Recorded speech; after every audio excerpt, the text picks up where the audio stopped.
সোমালীয় জলদস্যুদের জিম্মি দশা থেকে মুক্ত বাংলাদেশি জাহাজ এমভি আবদুল্লাহ স্থানীয় সময় বিকেলে দুবাইয়ের আলহামরিয়া বন্দরে নোঙর করবে। এ তথ্য জানিয়েছে জাহাজের মালিকপক্ষ এসআর শিপিং।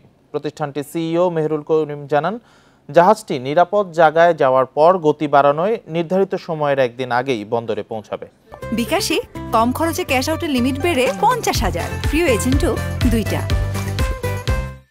রোববার আরব আমিরাতের স্থানীয় সময় বিকেল 4টায় দুবাইয়ে নোঙর করবে এমভি আবদুল্লাহ।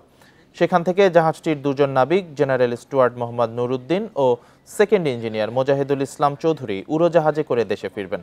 বাকিরা ওই জাহাজে করেই চট্টগ্রাম ফিরবেন। সেক্ষেত্রে নতুন কার্গো নেয়া সহ সব মিলিয়ে 15 দিন সময় লাগবে, আর সমুদ্র যাত্রায় সময় লাগবে 10 দিন।